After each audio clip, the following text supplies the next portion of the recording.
आती है ना। क्या 9th कंपाउंड में जीआई पॉसिबल है? Can you tell me? 9th compound में जीआई पॉसिबल है? 9th में, हाँ 9th में भी जीआई हो सकता है। मैंने लास्ट क्लास में आपको बताया था कि बेसिकली जो साइक्लोहेक्सेन होता है, अगर यहाँ पे हम लोग देखें तो जंक्शन पे आपके क्या है, 2 हिडन हाइड्रोजन होंगे, और जंक्शन पे जो हिडन हाइड्रोजन है उनको आप एक बार दोनों सेम साइड में कर सकते हैं तो 6 हो जाएगा। एक बार 1 हाइड्रोजन को up side 1 hydrogen down side, तो आपका ट्रांस हो जाएगा। तो जंक्शन पे जो हाइड्रोजन है उनके अलावा आपका जीआई बन सकता है।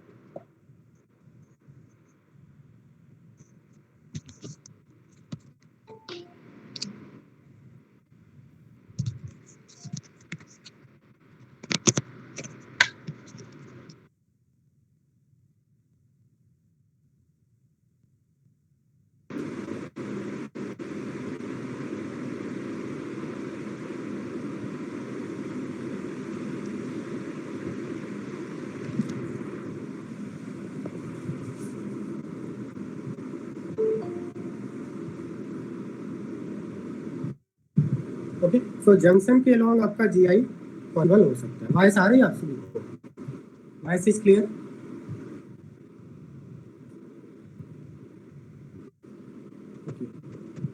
तो यहाँ पे अगर हम देखें डेकालिन में 2 साइक्लोहेक्सेन रिंग्स ज्वाइंट हैं। यहाँ पे 2 हिडन हाइड्रोजन होंगे, और हिडन हाइड्रोजन को क्या बना सकते हैं आप, एक बार दोनों को अप साइड में बना दिए तो 6 हो जाएगा, और सेम साइड में बनाएंगे तो 6 हो जाएगा।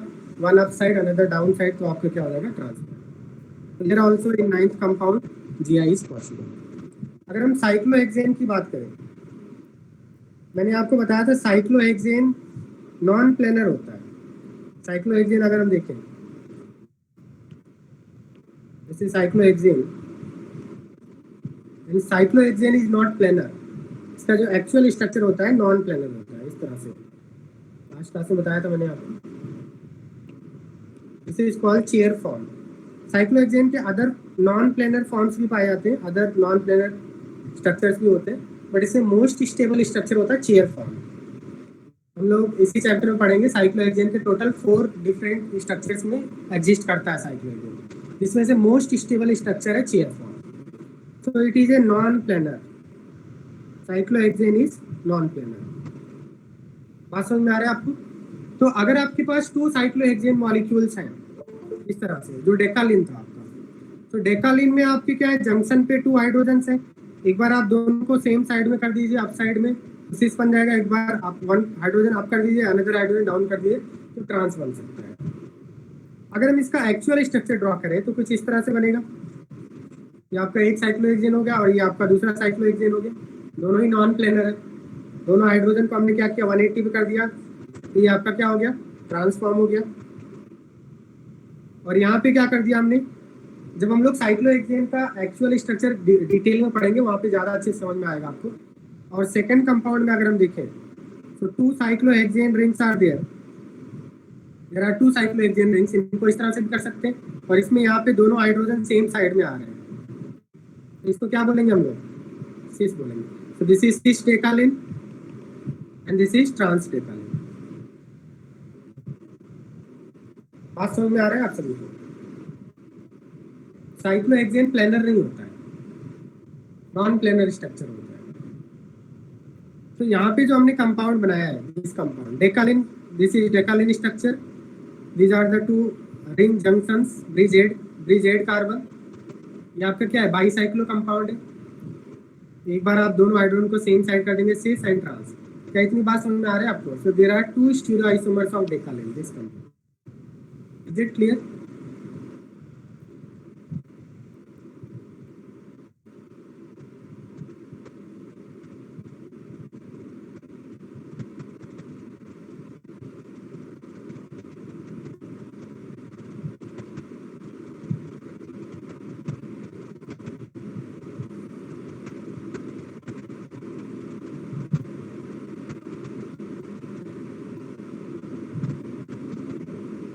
So cyclohexane actually is non-planar.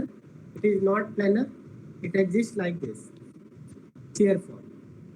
इसमें आपके ये आपका आउट ऑफ प्लेन है, ओनली 4 एटम आपको प्लेन में मिलेंगे। एक आपका एटम नीचे आएगा, एक एटम ऊपर आएगा।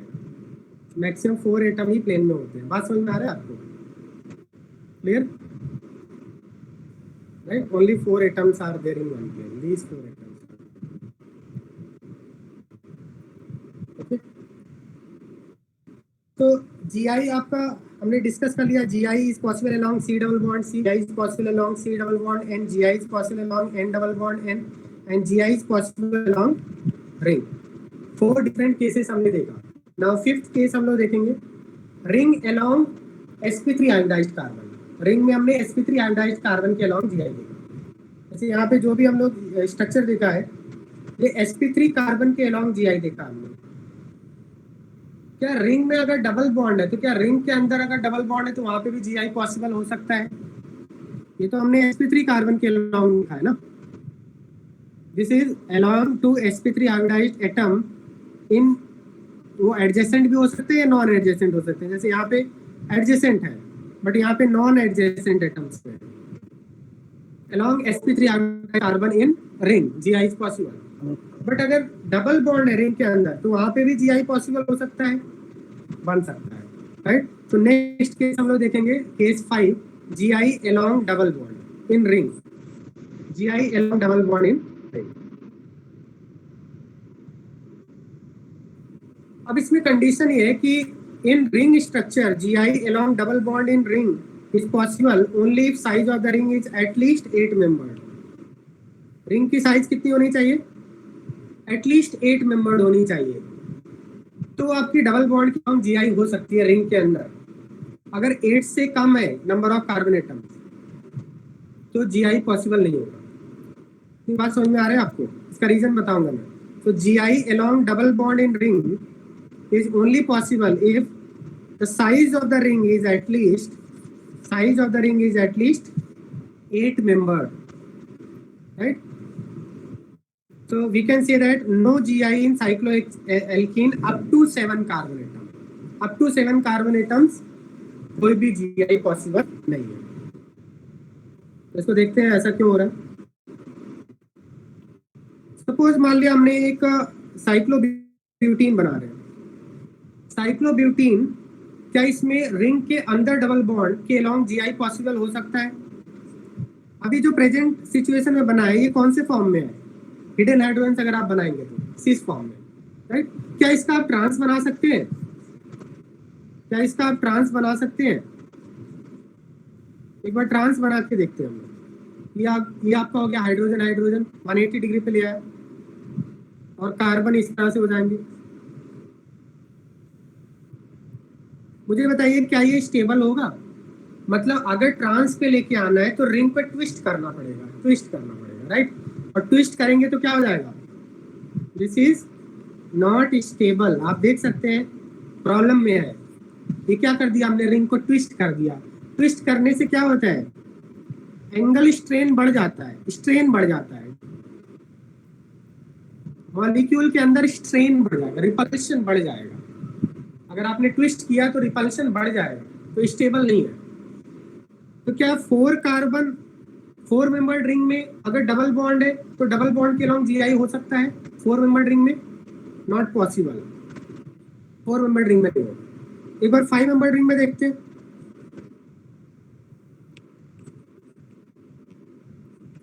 इसी तरह से अगर हम 5 मेंबर्ड रिंग में देखें तो अभी आपका सिस फॉर्म में बना हुआ है। अगर इसका आप ट्रांस बनाएंगे तो यहाँ पे भी प्रॉब्लम होगा। टोटल कितने एटम्स हैं यहाँ पे? 3 एक्स्ट्रा एटम्स हैं। यहाँ पे भी आप देख सकते हैं रिंग क्या हो गया? ट्विस्टेड हो गया, नॉट स्टेबल। तो क्या 5 मेंबर्ड रिंग में GI पॉसिबल होगा? सिस तो ठीक है, सिस स्टेबल है। ट्रांस क्या है? ट्रांस में जाने पे क्या हो गया? ट्विस्ट हो गया। तो ट्रांस क्या हो गया? लेस स्टेबल हो गया। तो इसका मतलब यहाँ पे भी GI पॉसिबल नहीं है।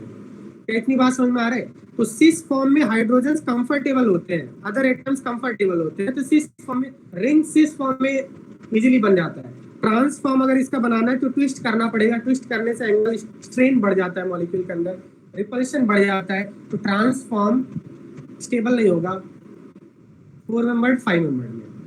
इतनी बात समझ में आ रहा है आपको? तो यहाँ पे अगर आपसे पूछा जाए सिस और ट्रांस में ज्यादा कौन स्टेबल है 4 मेंबर्ड एंड 5 मेंबर्ड रिंग में, तो आप बोलेंगे cis is more stable than trans, right.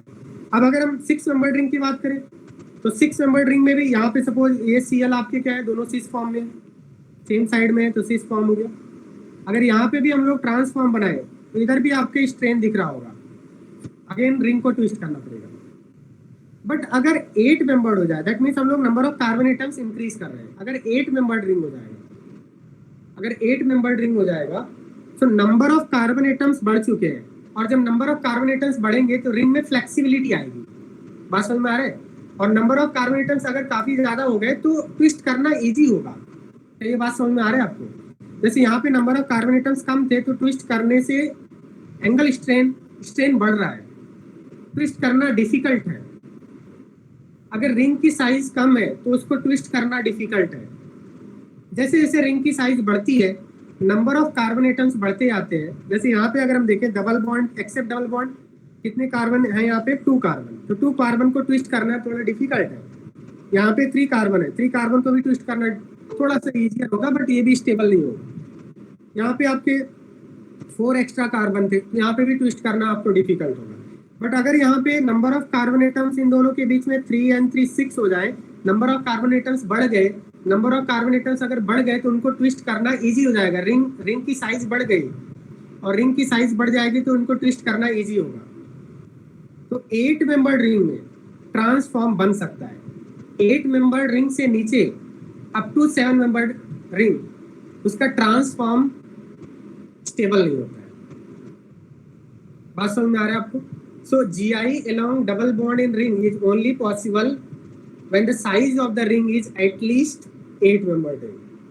8 membered ring होगा, नंबर ऑफ कार्बन एटम्स बढ़ जाएंगे तो उनको ट्विस्ट करना इजी होगा, क्योंकि नंबर ऑफ कार्बन एटम्स बढ़ते हैं तो मॉलिक्यूल के अंदर फ्लेक्सिबिलिटी आती है और फ्लेक्सिबल हो जाएगा। नंबर ऑफ कार्बन एटम्स काफी ज्यादा हो गए तो इजीली ट्विस्ट कर सकते हैं। क्या इतनी बात समझ में आ रहा है आपको?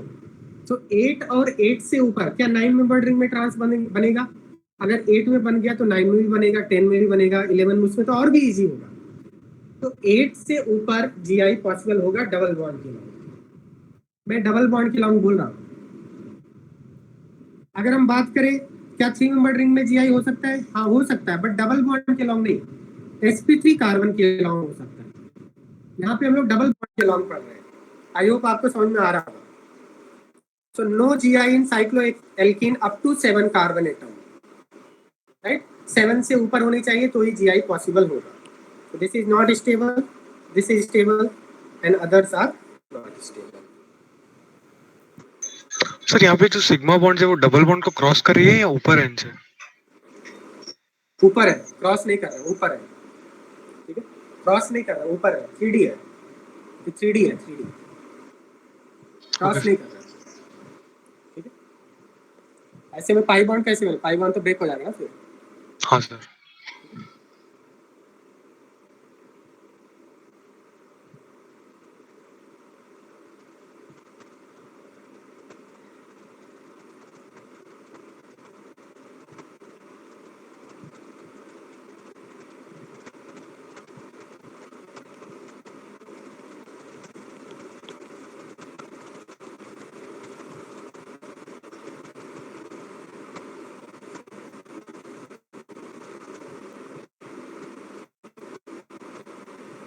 ओके, नाउ अगर हम बात करें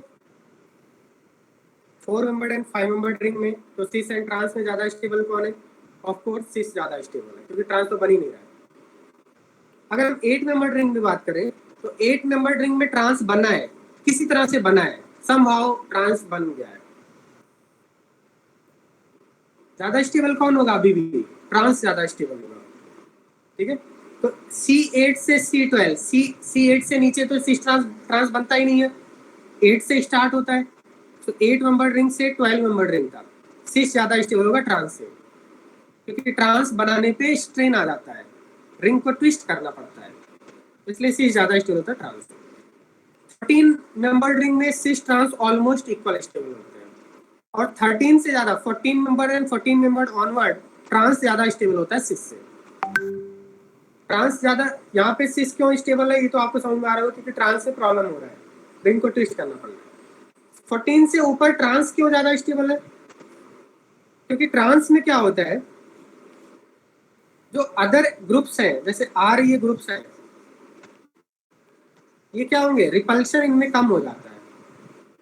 अगर हम सिस की बात करें, जैसे मैंने आपको बताया था, अगर 2 मिथाइल ग्रुप्स लगे हुए हैं तो सिस एंड ट्रांस में ज्यादा स्टेबल कौन होता है? अगर 2 मिथाइल ग्रुप्स लगे हुए हैं, ट्रांस ज्यादा स्टेबल होता है। तो जनरली ट्रांस ज्यादा स्टेबल होते हैं सिस से, ट्रांस ज्यादा स्टेबल होते हैं सिस से, क्योंकि ट्रांस में जो एल्काइल ग्रुप्स हैं वो दूर होते हैं, इनमें रिपल्सन के चांसेस कम होते हैं, इनमें कोलाइड करने के स्ट्रेन जो आप बोलते हैं वेंडर वाल स्ट्रेन के चांसेस कम होते हैं। जनरली ट्रांस ज्यादा स्टेबल होता है सिस से। बट रिंग के अंदर ये तो ओपन स्ट्रक्चर है ना, ओपन स्ट्रक्चर में कौन ज्यादा स्टेबल होगा? अगर यहाँ CH3 लगा दूं तो आप बोलेंगे ओपन स्ट्रक्चर में ट्रांस ज्यादा स्टेबल होता है सिस से। बट साइक्लिक स्ट्रक्चर में डिपेंड करेगा कि रिंग की साइज क्या है। बात समझ में आ रहा है क्या बोल रहा हूं मैं? ओपन स्ट्रक्चर में ट्रांस ज्यादा स्टेबल होता है, राइट, क्योंकि ट्रांस में वेंडर वाल स्ट्रेन कम होता है, राइट। बट अगर क्लोज्ड स्ट्रक्चर देखे रिंग में, तो रिंग में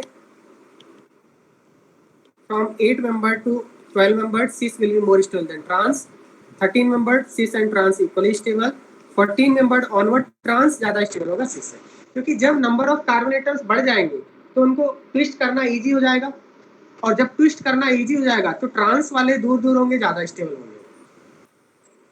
14 से कम होंगे तो ट्विस्ट करना डिफिकल्ट है, क्योंकि number of carbon atoms come है, इसलिए cis ज्यादा स्टेबल है ट्रांस से। तो क्या ये बात समझ में आ रहा है सभी स्टूडेंट्स को? बताइए मुझे, क्लियर?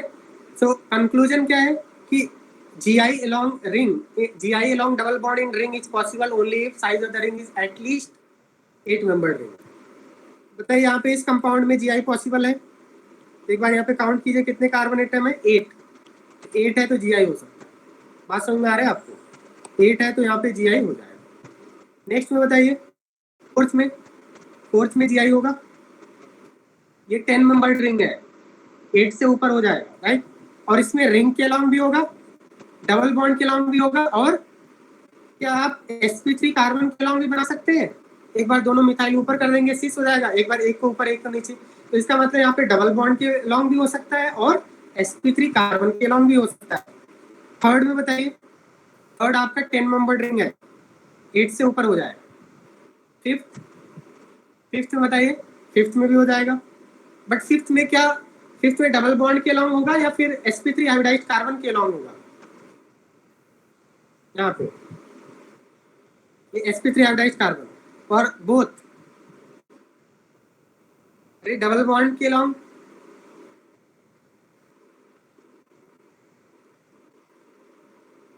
डबल बॉन्ड के अलॉन्ग होगा ना, डबल बॉन्ड के अलॉन्ग हो जाएगा। और यहाँ पे क्या किया हमने, जैसे sp3 था, जब sp3 था तो हम लोग क्या कर सकते हैं, उसको आप ऊपर नीचे कर सकते हैं, बट यहाँ पे ये जो कार्बन है ये sp2 हो गया, मींस प्लेन में आ गया, तो अब इसको ये फिक्स हो गया, अब इसको ऊपर नीचे नहीं कर सकते। sp3 होना चाहिए, एक और एटम होना चाहिए हाइड्रोजन, तभी तो ऊपर नीचे करेंगे। एक एटम को कैसे करोगे, ये तो आपका प्लेन में आ गया ना, sp2 हो गया, तो इस कार्बन को हम लोग नहीं रोटेट कर सकते, ऊपर नीचे नहीं कर सकते, sp2 कार्बन से अटैच है, तो डबल बॉन्डेड कार्बन से मिथाइल अटैच है तो इसको ऊपर नीचे नहीं कर पाओगे। अगर सिंगल बॉन्डेड कार्बन से है तो एक और हाइड्रोजन होगा, हिडन हाइड्रोजन, तो फिर ऊपर नीचे कर सकते। यहाँ पे GI along double bond is possible, GI along double bond, बात समझ में आए? और यहाँ पे क्या होगा, GI along double bond plus ring, both possible. Is it clear?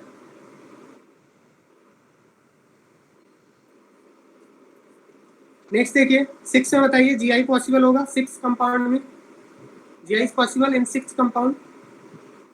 First sir but condition ऐसी हुई कि अगर sp3 भी और डबल बॉन्ड भी हो तो पहला प्रेफरेंस किसको देना है?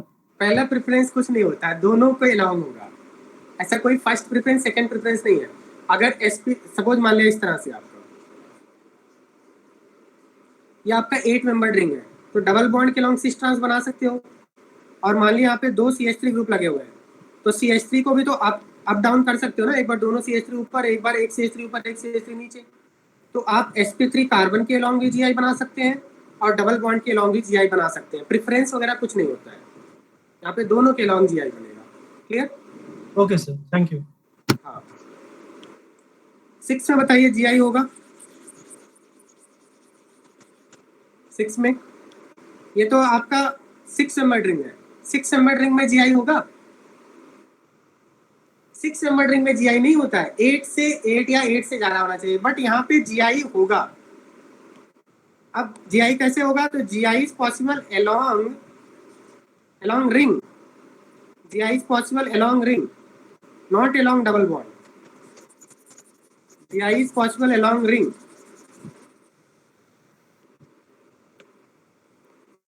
GI along ring, not double bond. Double bond के अलॉन्ग तो सिस ट्रांस नहीं बना पाओगे, तो स्ट्रेन बढ़ जाएगा, बट रिंग के अलॉन्ग एक बार दोनों Br को हम लोग क्या कर देंगे, देखिए यहाँ पे कैसे बनाएंगे, Br sp3 कार्बन के अलॉन्ग कर दिया हमने, यहाँ पे सिस हो गया, और एक बार एक Br को ऊपर एक Br को नीचे कर दिया तो ट्रांस हो गया। तो क्या यहाँ पे हम लोग डबल बॉन्ड के अलॉन्ग बना रहे हैं GI? नहीं, तो GI होगा। अगर किसी, अब यहाँ पे अगर आपसे ओवरऑल पूछा है क्या इस कंपाउंड GI शो करेगा, तो अगर डबल बॉन्ड या sp3 कार्बन किसी एक के अलॉन्ग GI है तो उसको बोलेंगे GI होगा। तो हम लोग बोलेंगे ओवरऑल कंपाउंड GI शो करेगा। 7th में बताइए, 7th में GI होगा? होगा, ठीक है। अलॉन्ग रिंग होगा या अलॉन्ग डबल बॉन्ड होगा? अलॉन्ग डबल बॉन्ड तो पॉसिबल नहीं है, साइज 8 से कम है, बट अलॉन्ग रिंग हो जाएगा। 8th में बताइए, 8th में GI होगा? 8th में होगा क्या? नहीं होगा, क्योंकि 8th में यहाँ पे जो ब्रोमीन अटैच था वो sp3 था। sp3 के पास एक हिडन हाइड्रोजन होता है, यहाँ पे एक हिडन हाइड्रोजन है, तो ऊपर नीचे हमने कर दिया। यहाँ पे जो आपका ब्रोमीन अटैच है वो डबल बॉन्ड से अटैच है। डबल बॉन्ड का हाइड्रेशन क्या होता है? sp2। और sp2 का मतलब क्या हो गया कि ये ब्रोमीन प्लेन में आ गया, मतलब ये क्या हो गया? फिक्स हो गया है। क्या आप इसको ऊपर नीचे कर सकते हो? एक ही एटम है, दूसरा एटम है ही नहीं, क्योंकि इसकी वैलेंसी कंप्लीट हो चुकी है, हाइड्रोजन तो है नहीं इसके पास। तो sp2 कार्बन से अगर ब्रोमीन अटैच है, डबल बॉन्ड से ब्रोमीन अटैच है, तो वहां पे रिंग के अलॉन्ग GI नहीं बना सकते हम लोग, रिंग के अलॉन्ग, तो इसमें GI नहीं होगा। क्या इतनी बात समझ में आ रहा है? क्योंकि हमने फिक्स कर दिया ना, प्लेन में आ गया, हाइड्रोजन है नहीं उसके पास। यहाँ पे sp3 कार्बन से अटैच था तो ऊपर नीचे कर सकते थे हम लोग इसको। 9th से बताइए GI होगा? 9th में यहाँ पे भी आपका sp2 कार्बन से अटैच है, तो यहाँ पे GI नहीं होगा। 10th में बताइए, 10th में GI होगा? 10th में यहाँ पे डबल बॉन्ड है,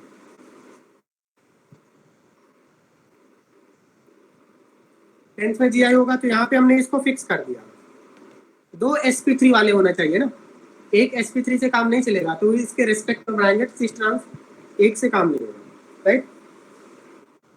नाउ तो हमने GI along double bond in ring देख लिया, राइट।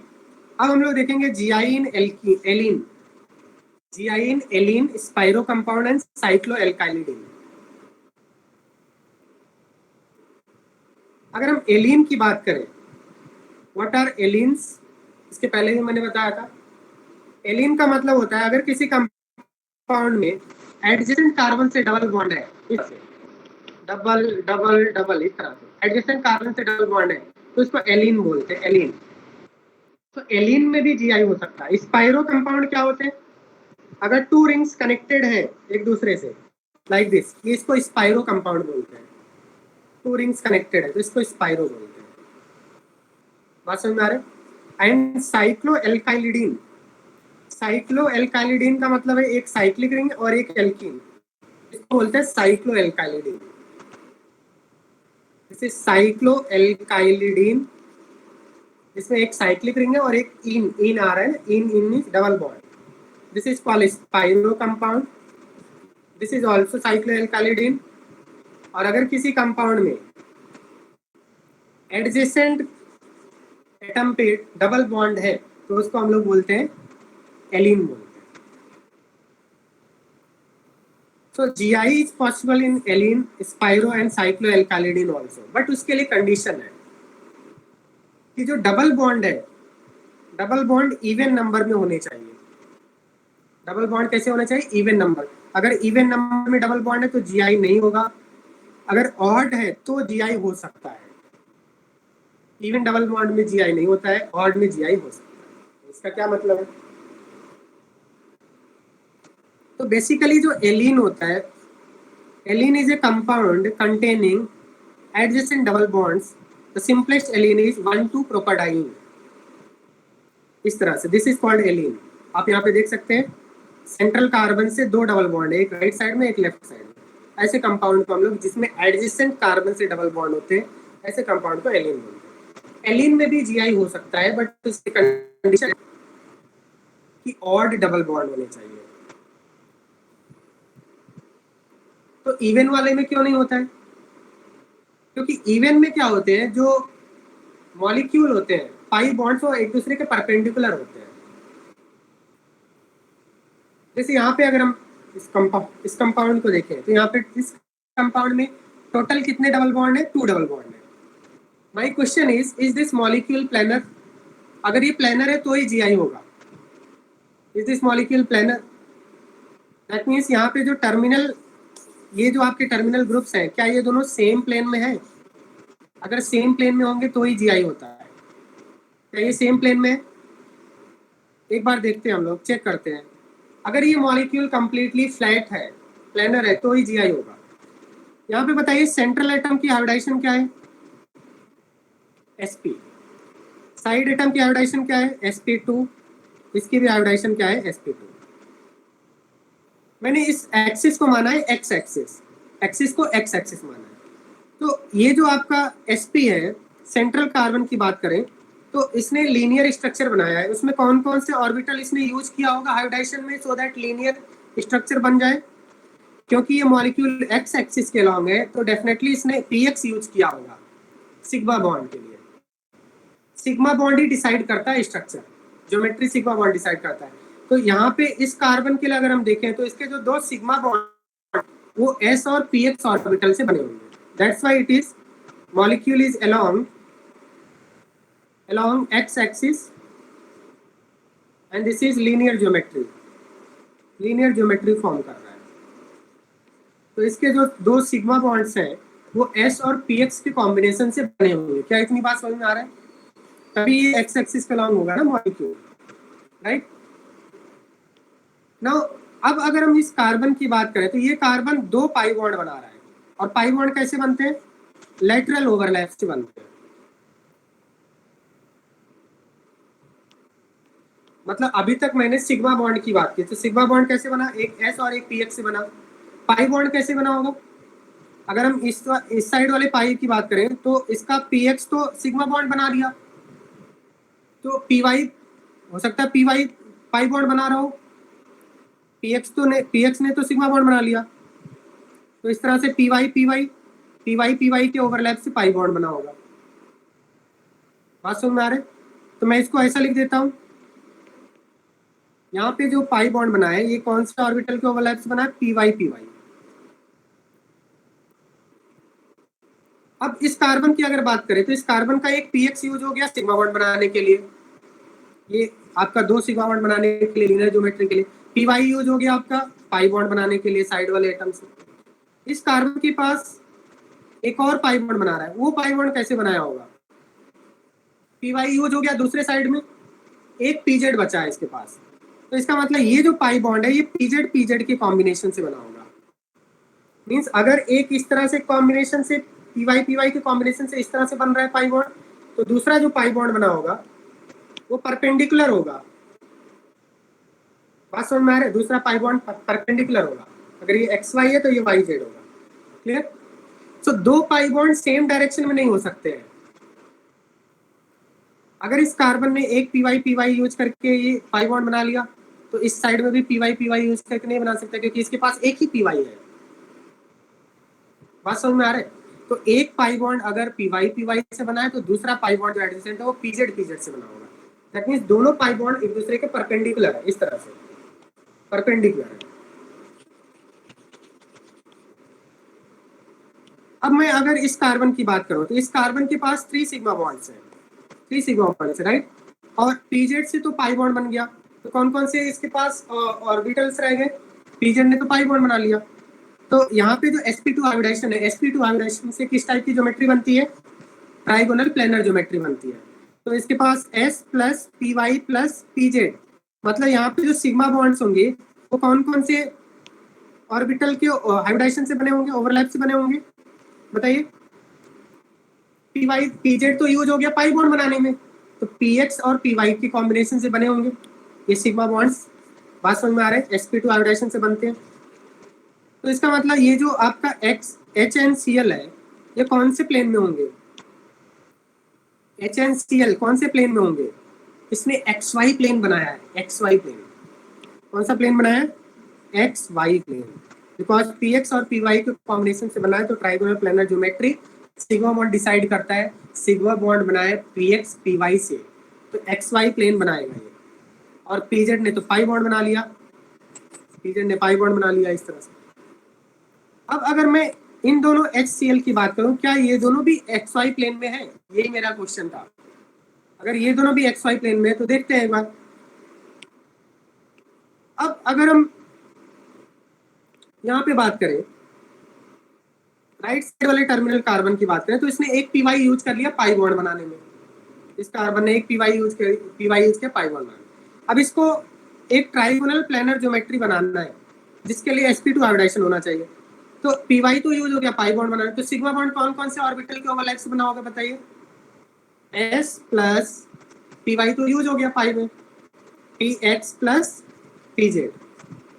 इसका मतलब यहाँ पे s plus px plus pz तो कौन सा प्लेन बनेगा? कौन सा प्लेन बनेगा यहाँ पे बताइए? कौन सा प्लेन बनेगा? ये बनेगा xz प्लेन, जो कि परपेंडिकुलर होगा इसके, राइट। ये कौन सा प्लेन बन जाएगा आपका? XZ plane. दैट मीन्स अगर एक HCl इस तरह से तो दूसरा इस तरह से है। बात समझ में आ रहा है? दोनों सेम प्लेन में नहीं है। और मैंने बताया था अगर ये दोनों टर्मिनल सेम प्लेन में नहीं है तो GI नहीं हो सकता है। GI तभी हो सकता है जब टर्मिनल सेम प्लेन में हो,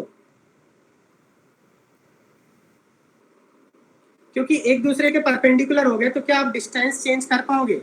अगर इनको आप इंटरचेंज कर दो, ये परपेंडिकुलर है एक दूसरे के, इस तरह से परपेंडिकुलर है, तो अगर इंटरचेंज करो तो डिस्टेंस चेंज नहीं होगा परपेंडिकुलर में। अगर प्लेनर होते तो डिस्टेंस चेंज होता। जैसे यहाँ पे अगर हम बात करें, अगर एक ही डबल बॉन्ड होता तो प्लेन में होते HCl। तो यहाँ पे अभी कितना डिस्टेंस है? सपोज ये x यूनिट है, और जब आप इसको इंटरचेंज कर देंगे तो डिस्टेंस चेंज हो जाएगा ना, Cl के बीच में डिस्टेंस अभी कितना हो जाएगा? y हो जाएगा, y is greater than x। Do you agree with this? मतलब अगर एक ही डबल बॉन्ड होता है, odd number of double bond होते हैं तो प्लेनर होते हैं, और प्लेनर हैं तो इंटरचेंज करने से डिस्टेंस चेंज होता है। यहाँ पे Cl के बीच में सपोज x डिस्टेंस है, तो यहाँ पे इंटरचेंज करने पे डिस्टेंस बढ़ गया, और अगर डिस्टेंस चेंज हो रहा है तो हम लोग बोलेंगे GI हो रहा है। क्या यहाँ पे इंटरचेंज करने पे डिस्टेंस चेंज होगा? बताइए मुझे। परपेंडिकुलर है ना, इमेजिन कीजिए आप, परपेंडिकुलर है ना, तो सेम ही डिस्टेंस रहेगा, सेम डिस्टेंस रहेगा। इसलिए ऐसा बोला जाता है कि GI होने के लिए जो टर्मिनल्स हैं वो सेम प्लेन में होनी चाहिए, और टर्मिनल अगर even number of double bond है तो टर्मिनल सेम प्लेन में नहीं होते हैं। क्या ये सभी स्टूडेंट्स को समझ में आ रहा है? अगर एक XY प्लेन है तो दूसरा इसके परपेंडिकुलर XZ प्लेन होता है।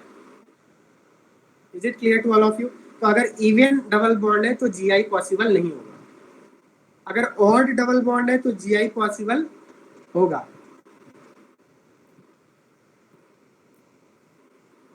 ऑड में GI हो जाएगा, इवन में GI नहीं होगा। This is the case of even double bond, perpendicular no GI, and this is the case of odd double bond. odd double bond में प्लेनर हो जाएगा, so we'll say GI is possible। और इसी तरह से अगर आपके 3 डबल बॉन्ड होते तो भी प्लेन में आता, ऑड वाले में 1, 3, 5, 7 इन सभी में प्लेनर बनते हैं, तो उसमें जीआई हो जाएगा, राइट। तो जो एलियन होता है, एलियन आपका इस तरह से होता है, आप यहाँ पे क्लियरली देख सकते हैं, एक आपका पाई बॉन्ड अगर इस तरह से है तो दूसरा पाई बॉन्ड आगे पीछे है, ये आपको दिख रहा है, यहाँ पे इसके जस्ट पीछे चला गया है, यहाँ पे देख क्या समझ में आ रहा है बात आपको। तो एक पी वाई के कॉम्बिनेशन से बना, तो दूसरा पी जेड है, आगे पीछे है, इसलिए आपको दिख नहीं रहा।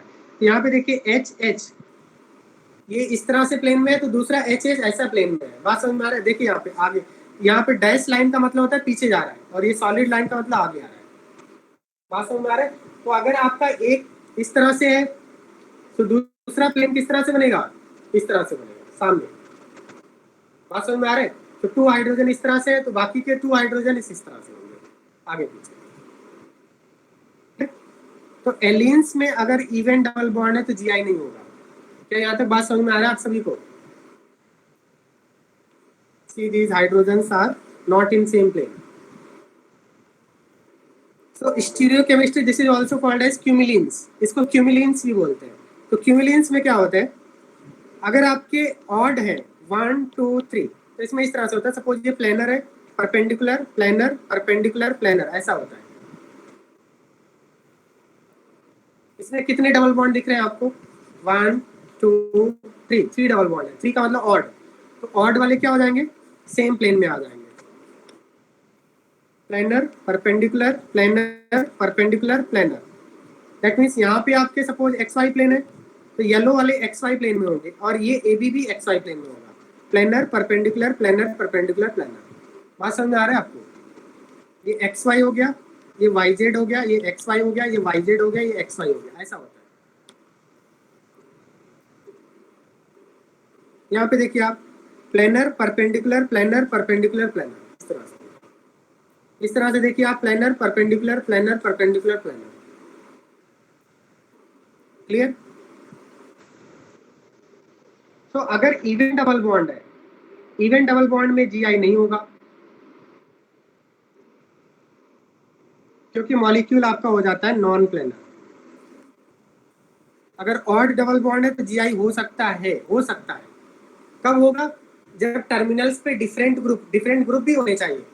अगर प्लेनर हो गया बट ग्रुप सेम है, तो क्या इंटरचेंज करके डिस्टेंस चेंज कर पाओगे? मतलब सिर्फ प्लेनर होने से काम नहीं चलेगा, दोनों टर्मिनल पे ग्रुप्स भी डिफरेंट होने चाहिए। इस साइड में एच और ए और बी डिफरेंट होना चाहिए, इस साइड में ए और बी डिफरेंट होना चाहिए। अगर सभी हाइड्रोजन हो गए तो क्या आप जीआई बना पाओगे? तो इसका मतलब प्लेनर भी होना चाहिए मॉलिक्यूल, और दोनों टर्मिनल पे डिफरेंट ग्रुप होने चाहिए, तभी आपका जीआई होगा। और प्लेनर कब होगा? जब even number of double bond होंगे। अगर odd number of double bond होंगे, सॉरी मैंने उल्टा बोल दिया, प्लेनर तब होगा जब आपके odd number of double bonds, like 1 double bond, 3 double bond, 5 double bond, 7 double bond. अगर इवन है 2, 4, 6 इस तरह से डबल बॉन्ड है, एडजेसेंट डबल बॉन्ड है, तो उसमें जीआई नहीं होगा। लाइक यहाँ पे 2 डबल बॉन्ड है तो जीआई नहीं होगा। क्लियर? जैसे यहाँ पे देखिए आप, इधर आपके कितने डबल बॉन्ड है, इवन डबल बॉन्ड दिख रहे हैं आपको। तो सपोज मान लो ये एक्स वाई प्लेन है, तो ये वाई जेड प्लेन है, आगे पीछे आ रहे हैं, देखिए आप, ये पीछे जा रहा है, ये आगे आ रहा है। तो क्या इसमें जीआई बनाओगे आप? जीआई बना सकते हो आप? नहीं बना सकते हो, जीआई नहीं बना सकते। इवन डबल बॉन्ड है तो कैसा हो गया आपका, नॉन प्लेनर हो गया, नॉन प्लेनर तो नो जीआई, जीआई नहीं बनेगा आपका। क्लियर है? समझ में आ रहा है आपको बात? इसी तरह से स्पाइरो रिंग में भी होता है। रिंग में भी अगर यहाँ पे देखें तो 2 रिंग्स है, तो रिंग्स में क्या होता है, एक रिंग अगर एक्स वाई प्लेन में है तो दूसरा रिंग आपका वाई जेड प्लेन में होता है, क्योंकि हमें पता है यहाँ पे जो हाइब्रिडाइजेशन है क्या है, sp3 है। तो क्या ये दोनों सेम प्लेन में हो सकते हैं? बताइए मुझे, सेम प्लेन में हो सकते हैं क्या? sp3 में सभी एटम सेम प्लेन में होते हैं? नहीं। इसका मतलब अगर एक्स एक इस तरह से है तो दूसरा इस तरह से होगा, परपेंडिकुलर है। तो अगर 2 रिंग्स एक कार्बन से ज्वाइंट है तो ऐसे कंपाउंड को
हेलो स्टूडेंट्स, वॉइस आ रहा है आप सभी को? वॉइस आ रहा है आप सभी को?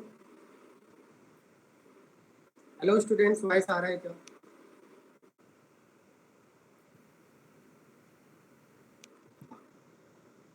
तो अगर आपका कोई स्पाइरो कंपाउंड है, स्पाइरो कंपाउंड का मतलब 2 रिंग्स एक कार्बन से अगर अटैच है, तो क्या दोनों रिंग सेम प्लेन में हो सकते हैं?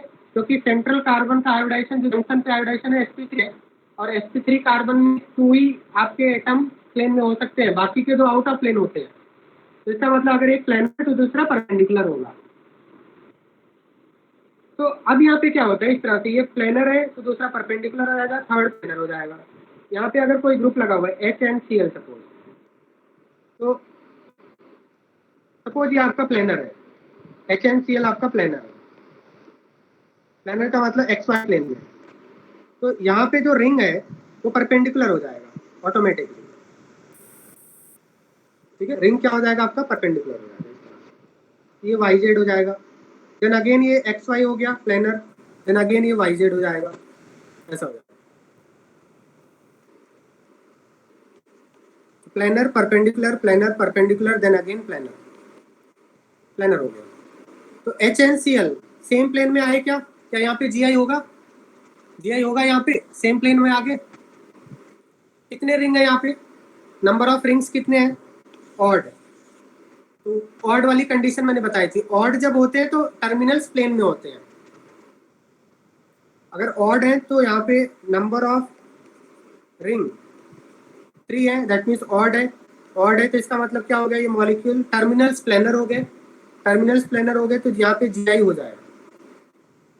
GI क्या हो जाएगा, पॉसिबल है।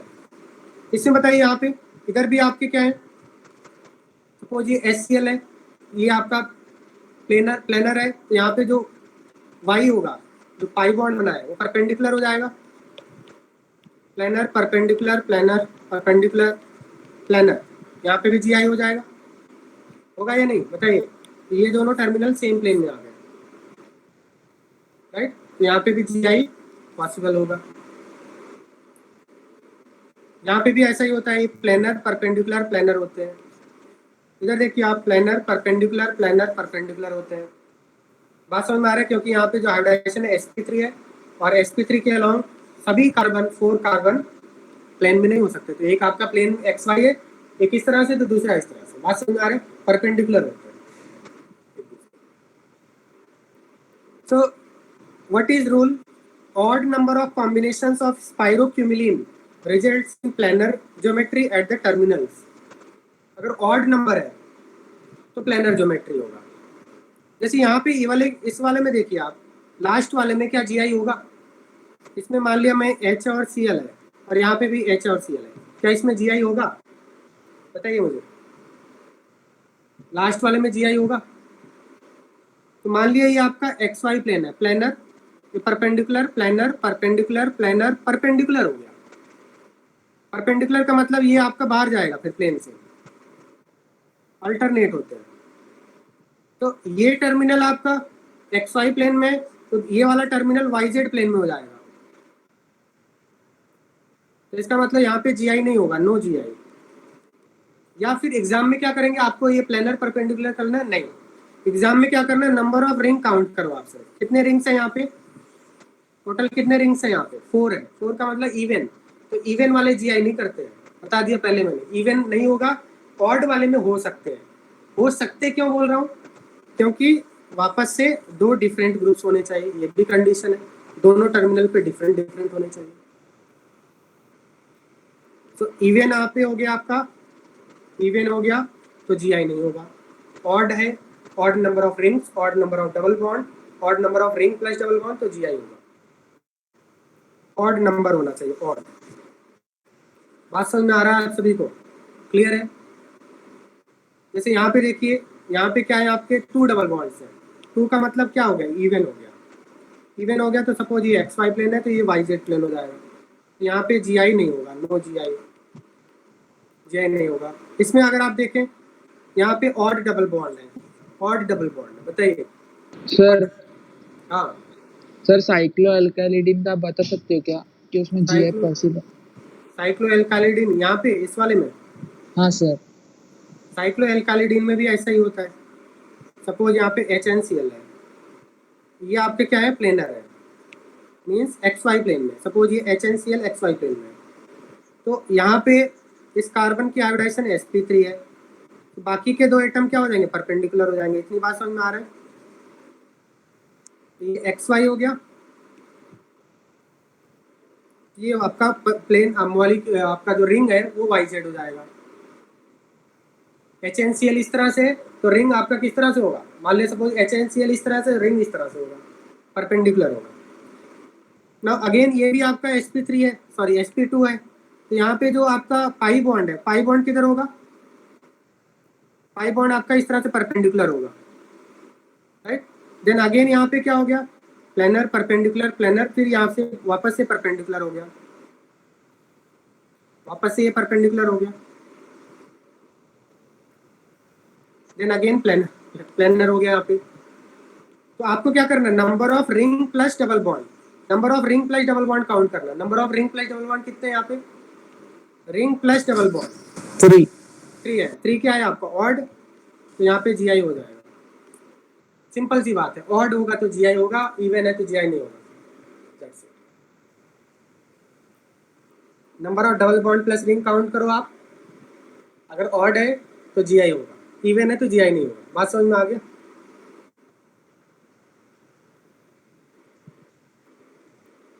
यहाँ पे देखिए आपके ऑड है, ऑड है आपका, तो GI क्या हो जाएगा, पॉसिबल हो जाएगा। Planar perpendicular planar perpendicular planar, same plane में आ गए, GI हो जाएगा। फोर्थ में बताइए GI होगा, फिफ्थ में, फिफ्थ कंपाउंड में बताइए GI होगा। नंबर ऑफ रिंग्स कितने हैं यहाँ पे, 3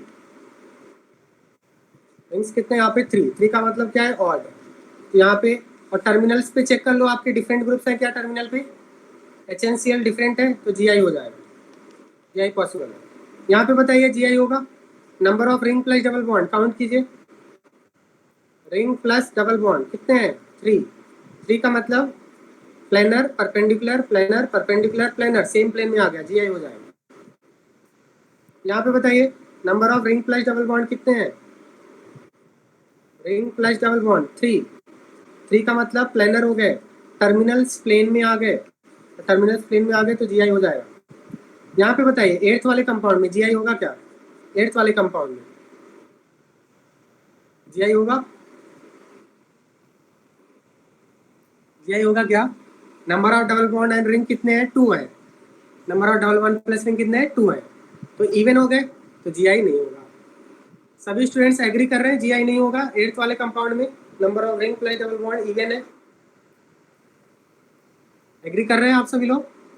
बट इसमें GI होगा, आप बताइए कैसे होगा, आप बोल रहे नहीं होगा ना, बट GI होगा, कैसे होगा बताइए।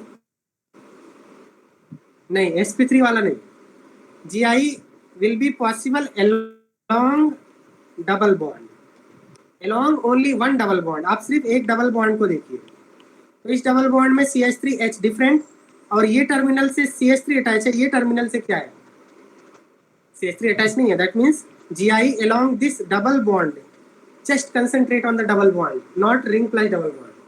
तो यहाँ पे भी GI पॉसिबल है, बात समझ में आ रहा है या नहीं। एट्थ में भी GI पॉसिबल है, along double bond, central double bond. Seventh में कैसे होगा, सेवेंथ में बोल दिया ना मैंने, सेवेंथ में तो ऑलरेडी 3 टोटल 3 है ना, तो सेवेंथ में वैसे भी होगा, सेवेंथ में तो बोला ना मैंने होगा। Number of double bond plus ring 3 है, ऑड में तो होता ही है। नाइन्थ में बताइए GI होगा, नाइन्थ में number of double bond plus ring कितने हैं, इवन में GI नहीं होता है, बट यहाँ पे भी GI होगा। डबल बॉन्ड प्लस रिंग के अलॉन्ग नहीं होगा, कहीं और भी हो सकता है। अलॉन्ग रिंग देखिए आप, अलॉन्ग रिंग, ओनली रिंग, यहाँ पे देखिए आप, सिर्फ इसको forget about this, forget about this. अगर सिर्फ ऐसा होता तो एक बार दोनों CH3 को अपसाइड कर दीजिए और एक बार एक को डाउन कर दिए, तो क्या GI बनेगा या नहीं। Along ring, concentrate on the ring only, one ring, GI along ring is possible, यहाँ पे भी GI होगा। 10th में बताइए, 10th में GI होगा क्या? Number of double bond plus ring, number of double bond plus ring कितने हैं? 2 है, तो GI नहीं होना चाहिए। होगा क्या GI? तो डबल बॉन्ड प्लस रिंग के अलाउंग तो नहीं होगा। टोटल, अगर टोटल सिस्टम के अलाउंग देखें तो GI नहीं होगा। टोटल कंप्लीट सिस्टम के अलाउंग GI नहीं होगा। बट अगर सिर्फ हम लोग रिंग को कंसंट्रेट करें, रिंग के अलाउंग तो GI हो सकता है ना। एक बार दोनों CH3 अप साइड और एक बार एक CH3 अप, एक CH3 डाउन साइड, तो GI बन सकता है आपका।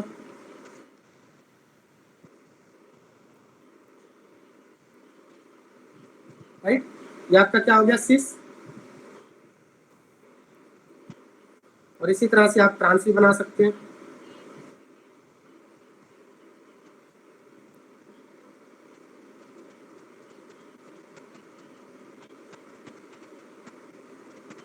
बात समझ में आ गया? GI अलोंग, यहाँ पे दोनों CH3 सेम साइड से हो गया और यहाँ पे अपोजिट साइड हो गया, तो trans. Clear? Is it clear to all of you? बात समझ में आ रही है? नहीं तो कंप्लीट सिस्टम के अलाउंग भी देख सकते हैं एंड पार्ट्स में भी देख सकते हैं हम लोग GI।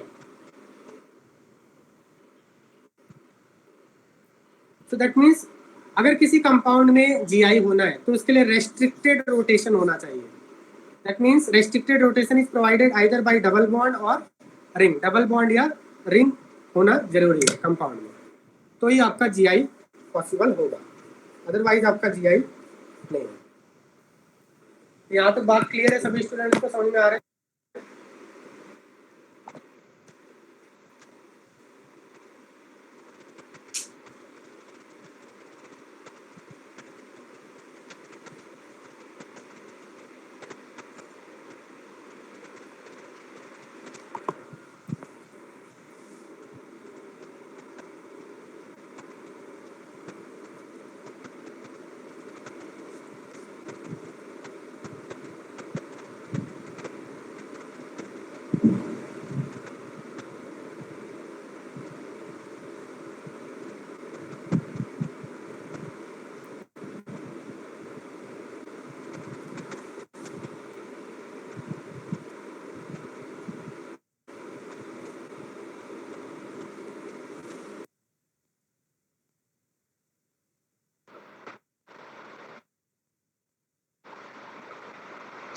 अगर आप रिंग के अंदर, वॉइस आ रही क्या आप सभी को?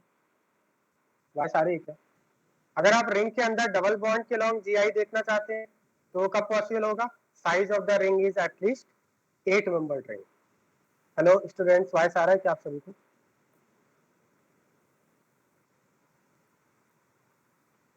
राइट, सो रिंग के अंदर डबल बॉन्ड के लॉन्ग GI तभी होगा जब आपका size of the ring, size आपका कैसा होना चाहिए? एटलीस्ट 8 मेंबर्ड होना चाहिए। एंड नेक्स्ट थिंग हमने क्या देखा कि cumulenes and spiro and cycloalkylidenes में GI कब होगा? If there is odd number of double bonds. Even double bonds में GI नहीं होता है बिकॉज वो नॉन प्लेनर हो जाते हैं। राइट, यहाँ तक सभी स्टूडेंट्स को समझ में आ गया होगा?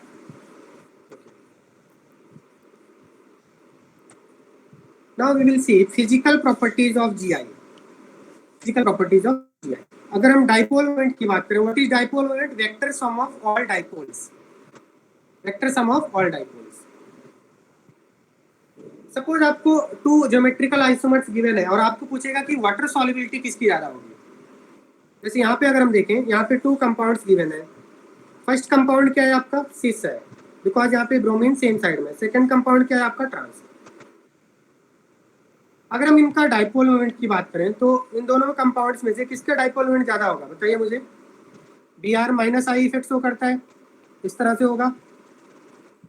और यहाँ पे ट्रांस वाले में क्या हो जाएगा? एग्जैक्टली अपोजिट डाइपोल बनता है, तो ट्रांस का 0 हो जाता है डाइपोल मोमेंट और सिस का नॉन जीरो डाइपोल मोमेंट होगा। दैट मीन्स ट्रांस का डाइपोल मोमेंट, क्योंकि दोनों वेक्टर अपोजिट डायरेक्शन में, तो कम हो जाता है। तो डाइपोल मोमेंट की बात करें तो सिस का डाइपोल मोमेंट ज़्यादा होगा ट्रांस से। Right, first is greater than second. Cis का डाइपोल मोमेंट यहाँ पे ज़्यादा होगा ट्रांस से। राइट, ना अगर वाटर सॉल्युबिलिटी की बात करें तो वाटर में ज्यादा सॉल्युबल कौन होगा? तो डाइपोल मोमेंट का मतलब होता है पोलैरिटी, जिसका डाइपोल मोमेंट ज्यादा है वो ज्यादा पोलर होगा। बात समझ में आ रहा है? क्योंकि डाइपोल मोमेंट से डायरेक्ट रिलेशन है पोलैरिटी से। More the dipole moment more is the polarity. और हमें पता लाइक डिजॉल्व्स लाइक, वाटर होता है पोलर, तो like dissolves like, that means polar compound, polar जो सॉल्वेंट होता है वो पोलर कंपाउंड को ज्यादा डिजॉल्व करते हैं। तो इन दोनों में से ज्यादा पोलर कौन है? सिस ज्यादा पोलर है, ट्रांस लेस पोलर है, इसका डाइपोल मोमेंट कम है ना। और वाटर एक पोलर सॉल्वेंट होता है, तो वाटर मोर पोलर वाले कंपाउंड को ज्यादा डिजॉल्व करने में कर सकता है। ताकि जिस कंपाउंड का डाइपोल मोमेंट ज्यादा है उसकी पोलैरिटी ज्यादा होगी, और वाटर भी पोलर है तो like dissolves like, polar compound को इजीली डिजॉल्व कर देगा। तो बताइए सिस और ट्रांस में से ज्यादा वाटर में सॉल्युबल कौन है? बताइए। First is more soluble than second, right. और बॉइलिंग पॉइंट का भी डायरेक्ट रिलेशन होता है डाइपोल मोमेंट से। Higher the dipole moment more will be boiling point. तो यहाँ पे first is greater than second हो जाएगा, क्योंकि अगर मॉलिक्यूल ज्यादा पोलर है तो इस टाइप के सिस के बॉइलिंग पॉइंट का मतलब क्या होता है? सिस एक मॉलिक्यूल है और सिस एक और मॉलिक्यूल है, इन दोनों के बीच में अगर पोलर ज्यादा है तो इनके बीच में इंटरमॉलिक्यूलर फोर्स ऑफ अट्रैक्शन ज्यादा होगा। Ion dipole dipole dipole interaction ज्यादा होगा। बात समझ में आ रहा है? और अगर नॉन पोलर होगा तो वेंडरवाल फोर्स ऑफ अट्रैक्शन कम होगा। तो बॉइलिंग पॉइंट किसका ज्यादा होगा? बॉइलिंग पॉइंट का मतलब किस टाइप के अट्रैक्शन की बात कर रहे हैं? सिस के बीच में अट्रैक्शन, ट्रांस के बीच में अट्रैक्शन। तो सिस के बीच में ज्यादा अट्रैक्शन होगा या ट्रांस के बीच में ज्यादा अट्रैक्शन होगा? बॉइल करने के लिए उस अट्रैक्शन को ब्रेक करना होता है, तो पोलर के बीच में ज्यादा अट्रैक्शन होता है, डाइपोल अट्रैक्शन। नॉन पोलर है तो वेंडरवाल फोर्स ऑफ अट्रैक्शन होगा, लेस होगा।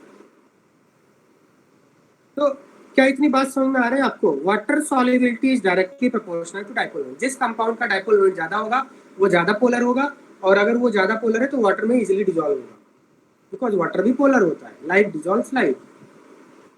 बॉइलिंग पॉइंट की बात करें तो boiling point is also directly proportional to dipole moment. Higher the dipole moment more will be boiling point, because intermolecular force of attraction बढ़ जाता है। अगर मेल्टिंग पॉइंट की बात करें तो ट्रांस का मेल्टिंग पॉइंट ज्यादा होता है सिस से, ट्रांस का मेल्टिंग पॉइंट सिस से ज्यादा होता है। ऐसा क्यों? क्योंकि मेल्टिंग पॉइंट का मतलब क्या होता है? जैसे अगर हम बात करें इस तरह से, अगर कंपाउंड ले लें, सपोज आपके टू मिथाइल ग्रुप्स हैं, right, 1,2 dimethyl butene and 1,2 dimethyl butene का एक हम लोग ट्रांसफॉर्म ले लेते हैं, राइट। तो इसमें क्या होता है? मेल्टिंग का मतलब क्या है? इन जब लैटिस बनता है तो लैटिस बनेगा तो आपका इस तरह से लैटिस बनेगा। लैटिस में कई सारे इस टाइप के मॉलिक्यूल्स होंगे, और जो ट्रांस होता है वो सिमेट्रिकल होने की वजह से ये क्लोज पैकिंग होता है। इसका क्लोज पैकिंग मतलब इस टाइप के और भी मॉलिक्यूल होंगे ना। अगर 1 मोल लिया है हमने तो 1 मोल में कितने मॉलिक्यूल्स होंगे? 6 × 10⁻23 मॉलिक्यूल्स होंगे। तो ये ज्यादा क्लोज पैकिंग करेंगे ट्रांस वाले या सिस वाले ज्यादा क्लोज पैकिंग करेंगे? बताइए। सिस वाले को जब इसके ऊपर रखोगे तो बीच में CH3 आ जा रहा है, CH3 इनको इस तरह से ऐसा हो जाएगा।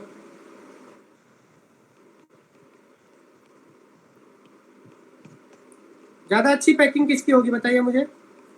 किसकी लैटिस अच्छी बनेगी?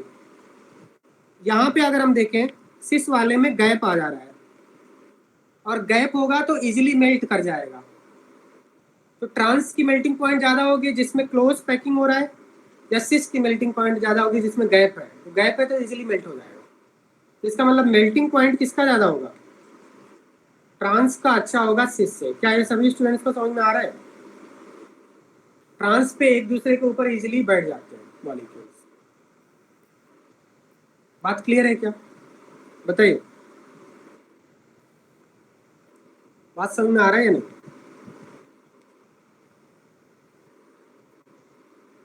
तो मेल्टिंग पॉइंट आपका ट्रांस का ज़्यादा होगा सिस से। स्टेबिलिटी की अगर बात करें तो स्टेबल कौन होगा, जैसे इसमें बताइए मोर स्टेबल कौन है, इसमें जिसमें एक दूसरे के ज़्यादा क्लोज है तो एक दूसरे से लड़ेंगे भिड़ेंगे, या फिर इसमें जिसमें 180 डिग्री पे है, ज़्यादा स्टेबल कौन है, विच इज मोर स्टेबल। यहाँ पे क्या होगा, वैन डर वाल रिपल्शन होगा, वैन डर वाल रिपल्शन हो रहा है। और इसमें CH3 कंफर्टेबल है, एक नॉर्थ में आ रहा है एक साउथ में आ रहा है, कोई दिक्कत नहीं है। तो ट्रांस और सिस में स्टेबल कौन सा होता है, ट्रांस ज़्यादा स्टेबल होता है। तो क्या इतनी बातें समझ में आ गया आपको। Dipole moment is vector sum of all dipole, water solubility directly proportional to dipole moment, boiling point is also directly proportional to dipole moment, melting point trans का ज़्यादा होता है सिस से, और स्टेबिलिटी ट्रांस की अच्छी होती है सिस से,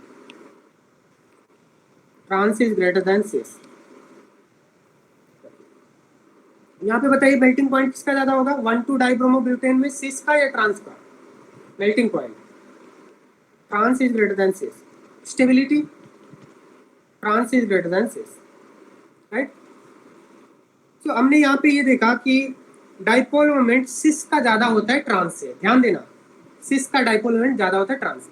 क्या हर बार सिस का डाइपोल मोमेंट ज़्यादा होगा ट्रांस से, या इसमें कुछ एक्सेप्शनल बिहेवियर भी होते हैं, डिपेंड करेगा कि ग्रुप कैसा है। जैसे यहाँ पे एक और एग्जांपल लेते हैं, इसमें जो ग्रुप है क्या इन दोनों का सेम नेचर है, CH3 इलेक्ट्रॉन रिलीजिंग होता है, Cl इलेक्ट्रॉन विड्रॉइंग होता है, क्या सेम नेचर है, नहीं। इसमें एक बार डाइपोल बना के देखो, इसमें किसका डाइपोल मोमेंट ज़्यादा होगा बताना, CH3 रिलीज करेगा और Cl विड्रॉ करेगा, इस तरह से यहाँ पे CH3 रिलीज करेगा और सेम डायरेक्शन में Cl विड्रॉ करेगा, दो वेक्टर सेम डायरेक्शन में है तो वेक्टर एडिशन हो जाता है। तो इसमें बताइए सिस ट्रांस में किसका डाइपोल मोमेंट ज़्यादा होगा, दो vector same direction, vector addition हो गया, किसका ज़्यादा होगा डाइपोल मोमेंट, ट्रांस का ज़्यादा होगा सिस से। तो इसका मतलब ये है, क्या हर बार सिस का डाइपोल मोमेंट ज़्यादा होगा ट्रांस से, बताइए ऐसा जरूरी है हर बार होगा, जैसे पहले वाले केस में देखा था, नहीं, डिपेंड करेगा ग्रुप कैसा है। यहाँ पे ट्रांस सिस का ज़्यादा डाइपोल मोमेंट क्यों हुआ था, क्योंकि ग्रुप्स का नेचर सेम था, both are withdrawing, both are Br, both are withdrawing. But अगर एक रिलीजिंग एक विड्रॉइंग हो तो ट्रांस का डाइपोल मोमेंट ज़्यादा होता है सिस से। वाटर सॉल्युबिलिटी किसका ज़्यादा होगा, जिसका डाइपोल मोमेंट ज़्यादा, वो ज़्यादा पोलर होगा, वाटर में ज़्यादा सॉल्युबल होगा, ट्रांस सिस। बॉइलिंग पॉइंट किसका ज़्यादा होगा, ट्रांस सिस। मेल्टिंग पॉइंट किसका ज़्यादा होगा, मेल्टिंग पॉइंट, मेल्टिंग पॉइंट हमेशा ट्रांस का ही ज़्यादा अच्छा होता है, क्योंकि ट्रांस में क्लोज पैकिंग होता है, बताया मैंने। और स्टेबिलिटी किसकी ज़्यादा होगी, Br यहाँ पे काफ़ी दूर है तो ज़्यादा स्टेबल होगी, तो इसमें सभी ट्रांस वाले ज़्यादा स्टेबल है सिस। क्या इतनी बात समझ में आ गया आप सभी को, clear.